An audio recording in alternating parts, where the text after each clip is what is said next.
Assalamualaikum to all my uni students. I hope you all are doing well. Welcome to the Calculus 4x4 GPA lecture series course.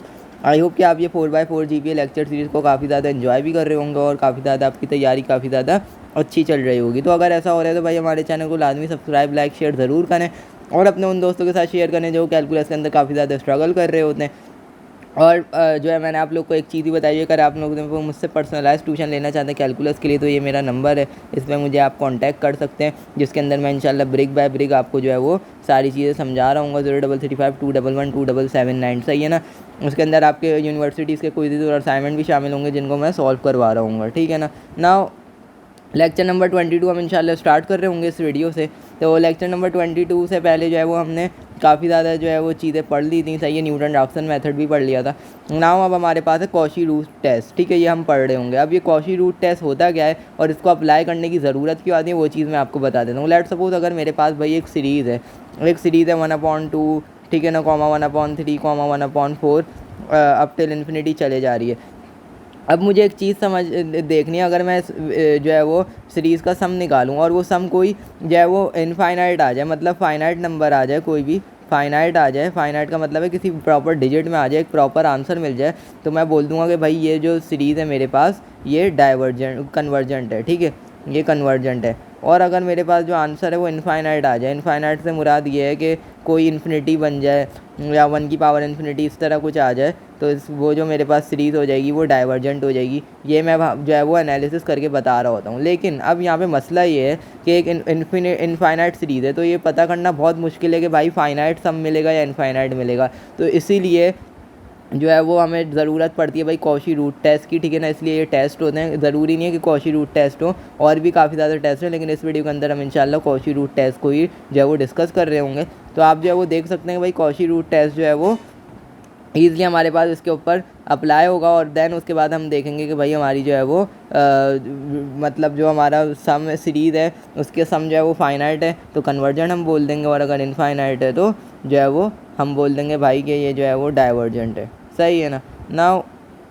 अब क्या करते हैं भाई, अब होता क्या है कि कॉशी रूट टेस्ट अप्लाई किस तरह करना होता है, तो इसकी ये जनरल फॉर्म होती है limit n tends to infinity un की power 1/n equal to l। Sir ये un क्या है भाई, un जो है वो nth टर्म होती है, मतलब सीरीज़ की nth टर्म, लास्ट टर्म। जैसे आपने ECAT के अंदर तैयारी करी होगी तो उसके अंदर मैं आपको याद दिलाऊं तो उधर आपने पढ़ा होता कि भाई nth टर्म जो होती है वो हमें निकालने को दी जाती है, ठीक है ना। सीक्वेंट सीरीज़ वाला चैप्टर फर्स्ट ईयर में भी आपने पढ़ा होगा।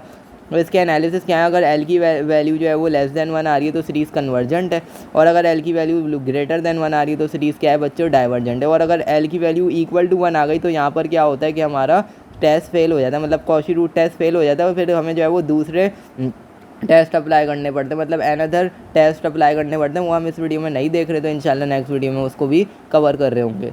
तो अगर मैं आपको सवाल जो है वो करवाऊँ तो फिर आप लोग को जो है वो और अच्छे समझ आ जाएगा। और हाँ, एक और चीज़ बताना भूल गया, ये जो सीरीज़ होनी चाहिए आपके पास प्लस में होनी चाहिए, मतलब पॉजिटिव नंबर होने चाहिए। अगर बीच में माइनस कुछ आ जाएगा तो फिर हम CRT अप्लाई नहीं कर पाएंगे, मतलब कॉशी रूट टेस्ट हम अप्लाई नहीं कर पाएंगे। आई होप कि आप लोग ये चीज़ समझ रहे होंगे। हो गया, हमेशा क्या होनी चाहिए, पॉजिटिव सीरीज़ होनी चाहिए। Now moving towards the question, तो क्या बोलता है, determine the whether series n equal to 1 से इन्फिनिटी तक जा रही है और हमें जो है वो दी हुई है और बोला हुआ है कि कन्वर्ट करिए डाइवर्ट करिए। अब आप बोलेंगे सर ये तो कोई सीरीज़ ही नहीं दी हुई, हम कैसे जो है वो यहाँ पे अप्लाई कर सकते हैं। तो भाई अल्लाह के बंदे, जो हमारे पास सीरीज़ जो हमारे पास टेस्ट है वो अप्लाई ही nth टर्म पे होता है, हमें इन्होंने डायरेक्टली n टर्म दे दिया, हमारा काम आसान कर दिया, दिस इज़ n टर्म, ठीक है ना। और जो कॉशी रूट टेस्ट है वो अप्लाई ही n टर्म पे होता है। हमने पढ़ा ये था ना कि limit n tends to infinity u की power n 1/n equal to l, ठीक है, ये था ना हमारे पास कॉशी रूट टेस्ट। तो इसका मतलब क्या है कि n टर्म पे ही अप्लाई होगी। अब अगर इस सवाल में तो दी हुई, कहीं कहीं ऐसा होता है कि सीरीज़ दी हुई होती है तो हमें एन टर्म खुद से निकालनी पड़ती है, और वो निकालने का क्या तरीका होता है वो भी नेक्स्ट वीडियो के अंदर हम इंशाल्लाह डिस्कस कर रहे होंगे। तो भाई जो है वो बेसिकली अब ये हमें एन टर्म दी हुई है, पहले से हमारा काम आसान हुआ हुआ है, तो हम क्या करेंगे, डायरेक्टली इसको UN के बराबर ले लेंगे, क्योंकि ये UN जो होता है बेसिकली हमारे पास कॉशी रूट टेस्ट में ये होता ही एन टर्म है। ये मैं आप लोग को बार बार बता रहा हूँ, सही है। आपने याद रखना है कि जो भी टेस्ट अप्लाई होगा वो एन टर्म पर ही होगा। मैं लिख भी देता हूँ कि टेस्ट ऑलवेज, कोई भी टेस्ट हो, ज़रूरी नहीं है सिर्फ कॉशी हो, कोई भी टेस्ट हो, टेस्ट ऑलवेज अप्लाइज ऑन जो है वो इस पे अप्लाई होगा एन टर्म पे, ठीक है। कभी भी सीरीज़ के किसी डिजिट पे अप्लाई नहीं होगा, किसी जो है वो नंबर पे अप्लाई नहीं होगा, सिर्फ और सिर्फ एन टर्म पे अप्लाई होगा। नाउ हम देख लेते हैं भाई UN बराबर है हमारे पास n ओवर 2n+1 की पावर में n के, सही है ना। अब यहाँ पे जो है वो अप्लाई कर दें 1/n जो है वो दोनों तरफ, ताकि जो है वो हमें पता है कि भाई un 1/n है, तो उसी तरह अप्लाई होगा। तो मैं दोनों तरफ पावर में 1/n ले लेता हूँ, ताकि ये कॉची रूट टेस्ट की फॉर्म में आ जाए। और यहाँ पे 1/n ले लिया, और यहाँ पे होल पावर में 1/n लेंगे, ठीक है ना। तो यहाँ पे जो है वो 1/n ले लिया। अब क्या होगा, अब आपको पता है ये तो एज इट इज़ रहेगा भाई un 1/n, ये वाला n मल्टीप्लाई हो जाएगा इससे, तो ये बन जाएगा 2n+1, और इसकी पावर में बन जाएगा n इंटू 1/n।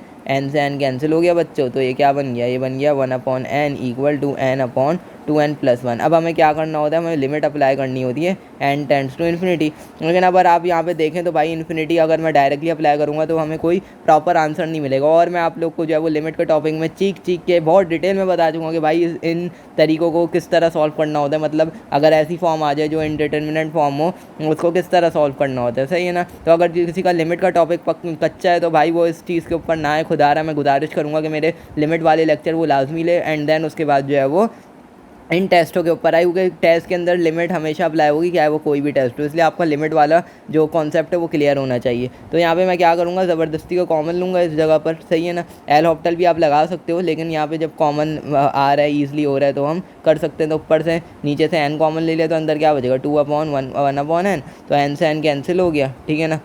अब अगर आप लिमिट अप्लाई करेंगे तो आपको एक प्रॉपर आंसर मिल जाएगा, ठीक है ना। क्योंकि ये देखें, अगर मैं लिखूँ 1/2 + 1/n, तो मुझे एक चीज़ पता है कि भाई अगर इन्फिनिटी जो होता है वो 1/∞ जो होता है मेरे पास 0 के बराबर हो जाता है, जो कि एक प्रॉपर आंसर है। तो मैं यहाँ पे लिमिट अप्लाई कर दूंगा, तो ये मेरे पास क्या बन जाएगा भाई, ये मेरे पास बन जाएगा 1/2 + 1/∞ और un की पावर 1/n, सही है। 1/n ये मैं लिखना भूल गया यहाँ पर, ठीक है। तो अब यहाँ पे जब आप 1/∞ आपको पता है कि भाई किसके बराबर होता है बच्चों, 0 के बराबर होता है, तो 1/2 + 0, और जो है वो हमारे पास क्या बन जाएगा 1/2 आंसर आ गया। अब ये 1/2 आप बताएंगे 0 से बड़ा है या छोटा है, तो ये भाई 0 से जो है वो सॉरी 1 से बड़ा है या छोटा है, तो 1 से ये क्या है भाई छोटा है।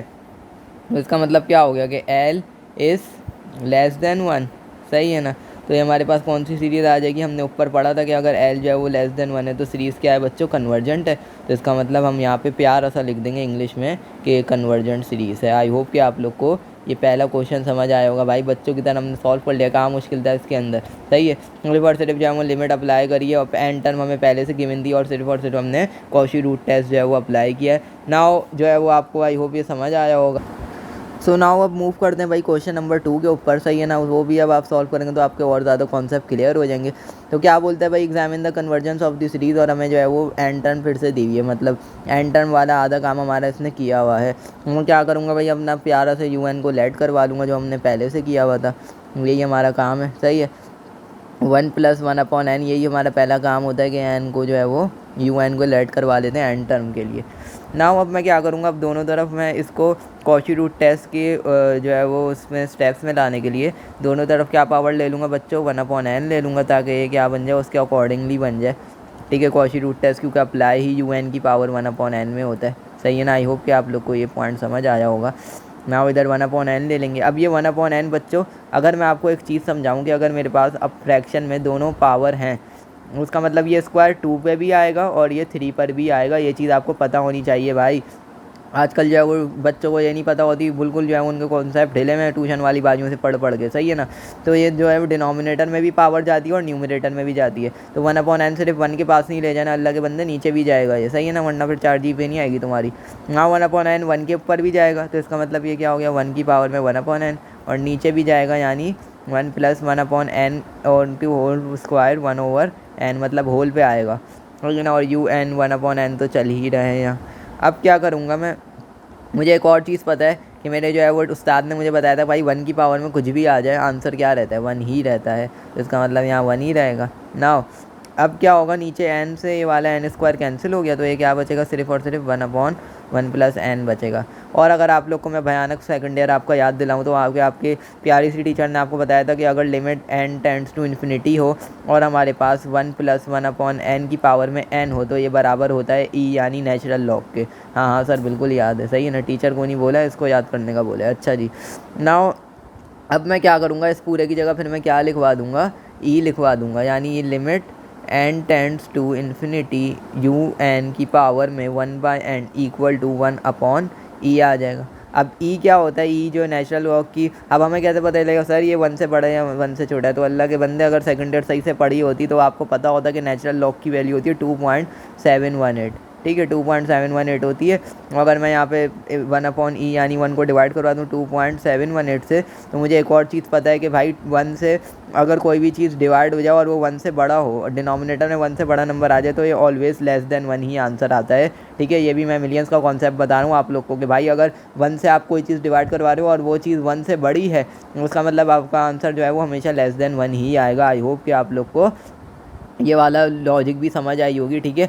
ये मैंने जो है वो बताई है, आजकल किसी टीचर को भी नहीं पता ये बात। तो इसका मतलब क्या है कि एल जो आया हमारा वो क्या है, लेस देन 1 आया, तो इसका मतलब ये भी सीरीज़ क्या हो गई बच्चों हमारे पास, ये वाली सीरीज़ भी हमारे पास कन्वर्जेंट हो गई। तो आई होप कि आप लोग को ये वाला क्वेश्चन समझ आया होगा। बच्चों की तरह हमने सॉल्व कर लिया, भाई क्या मुश्किल था इसके अंदर। And that's all for this lecture. I hope कि ये लेक्चर आपको प्रोडक्टिव लगा होगा, और अगर लगा तो हमारे चैनल को लाजमी सब्सक्राइब, लाइक, शेयर करें, हमें फॉलो करें ताकि मुझे मोटिवेशन मिलते रहो आपके लिए इसी तरह जो है वो लेक्चर्स लेके आता रहूँ। तो डेट्स ऑल, अपने नॉन इंजीनियर को इजाज़त दीजिए, एंड डेट्स ऑल, से यू।